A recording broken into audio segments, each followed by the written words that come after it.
ऐसा क्या हुआ जब आपने नाग की हत्या का बदला लेने के लिए एक इच्छाधारी नागिन ने करी सारी हदें पार। ये घटना जानकर आपके भी रोंगटे खड़े हो जाएंगे दोस्तों।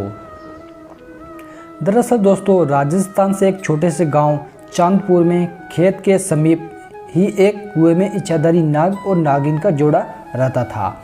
एक रात्रि की बात है जब इच्छाधारी नाग अपना रूप बदलकर चांदपुर गांव में यूं ही भ्रमण के लिए निकल जाती है और कुएं के पास उस समय इच्छाधारी नाग सो रहा होता है।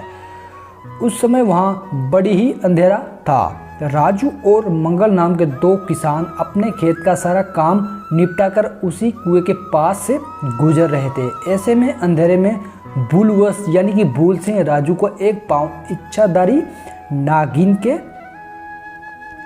साहब के फन के ऊपर रह गया। इसके बाद जैसे ही इच्छाधारी साहब ने राजू को काटना चाहा, पीछे से मंगल ने यह देख लिया और अपनी कुल्हाड़ी से उसने उस इच्छाधारी नाग की हत्या कर देते हैं। जब दोनों को पता चला कि कोई साधारण नाम नहीं अपितु इच्छाधारी नाग है, तो उन्हें इसे उठाकर पास स्थित कुएं में फेंक देते हैं।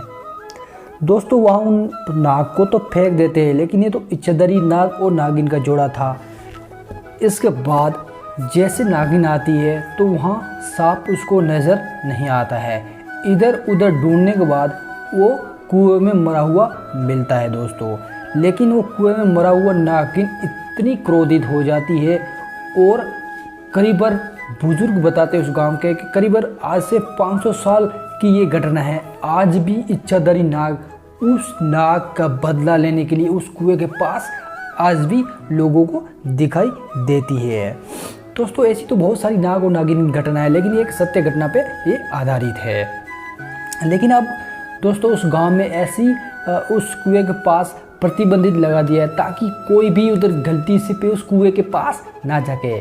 लेकिन ये इच्छाधारी नाग 500 साल से ज़्यादा हो गए हैं और वहाँ आज उस नाग का इंतज़ार कर रही है। लेकिन आज तक उस गांव से ऐसी कोई खबर नहीं आई कि इस गांव में इस आदमी की इस नागिन से वजह से ऐसा कुछ हुआ है। लेकिन भविष्य में हो सकता है या होगा, वो अभी बता नहीं सकते हैं। लेकिन ये इच्छाधारी नाग है, कुछ भी कर सकती है। लेकिन गांव वालों पहले से इससे सतर्क है और वहाँ उन्होंने उस गांव में किसी को जाने के लिए भी, आजू बाजू या उस कुएं के पास तो बिल्कुल जाने के लिए भी मना हो रखा है।